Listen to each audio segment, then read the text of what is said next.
Hi everybody, I'm Chad Cool for Northland Outdoors. Fall is here, and for those of us who love spending time in our Northland outdoors, fall just might be the very best time of year. But those of us who live here also understand that fall means old man winter is lurking right around the corner, and that's a little bit more of an upsetting thought to some people.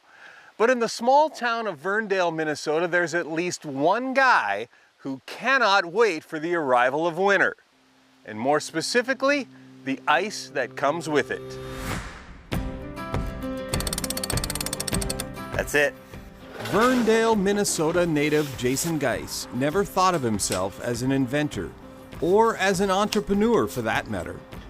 He was just an assembly line worker at Lund Boats who wanted an easier way to take his boys ice fishing. I was struggling with the process of taking 3 teenage boys out ice fishing early season with a double hub blind or double hub shelter, and you can imagine how that was setting up and tearing down. And we joked around about a bunch of different ideas, and when I was at work I'd draw some ideas on the bottom of a boat. People would laugh and give me pointers and stuff like that. And I was sitting at the kitchen table with my dad one day, and he said he was retired and bored and wanted to build a fish house. So I said, well, I got an idea, and we built one to go fishing out of, and it kind of just took off from there. This is what Jason and his dad drew up on a notebook at the kitchen table. The Black Hole Ice Shack combines the toy hauling mobility of a wheelhouse with the lightweight and portability of a tent-style fish house. I like to think of it as a hybrid. It's like a perfect rendition between your portable fish house that flips over, it's roomy, it's lightweight, it's inexpensive, and then the durability of a wheelhouse frame without the weight and the cost. We just got an overwhelming response and reviews on it, and people pushing us to make them. Oh, you should make that, that's so cool, that's so new, that's so neat. I know there's been various different options and ideas done like what we've done, but we just kind of made it the way we would want it to be if we were fishermen, and what worked out good for us. Because it was designed out of need, the whole concept is based on fishability. Hole layouts are set up so fishermen can face each other and swap fish stories all day. There are access doors on both ends of the house so you don't have to climb over anybody to get out. And the quilted insulated fabric means this is a go out and stay out shelter, and not just for ice fishing. We just had a group of guys that were out in South Dakota this last weekend. R&D and new product for next year. They drug that trailer through the woods, through the fields, the prairies, beat on it, set it up, camped in it. It heated well, it cooled well. They were very happy and very impressed, and that's what we like to see.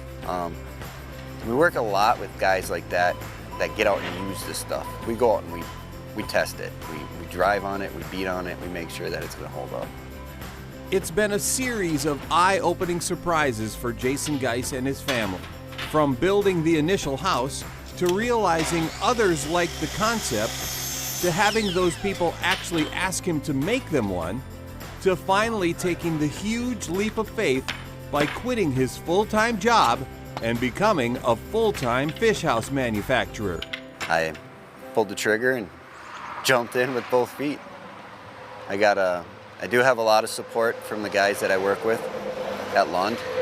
They're always asking and itching, wanting to work. So that's been a blessing. I've never had to really worry about experienced employees. You know, the guys that come and help me, they're more of a team than an employee to me. And it's really just a small family-owned business that we're really just running in with it and having fun. With today's technology and with today's marketing, I don't think the matter of where you do it at matters. I think it's how you do it and who you do it with. And we've proven that. I mean, it's a small town America, small Verndale, Minnesota. There's not much here to talk about. I don't think that small town America really deflects on what you can and can't do. It's all about how hard you're really willing to work and make something happen. And our support system here in the town has been great. 2 years, 3 years ago, I never would have guessed this. I figured we'd build 20, 30 shacks a year. People that really like it would like it, and it'd be fun. Good way to, you know, do something different, and then I would have a summer job. It hasn't been. It's been just go, go, go from the beginning. I'm just a small town family man that threw some darts at the wall and some of them stuck. There's a lesson for all of us in the story of the Black Hole Ice Shack. You don't have to be from a big city. A nice place like Verndale, population 576, will do just fine. And you don't need an Ivy League business or engineering degree to make a dream come true. All you need is an idea, a little faith in yourself, and a whole lot of family and community support. You put those things together, and like Jason Geis and the Black Hole Ice Shack, you can make anything happen, especially here in our Northland outdoors.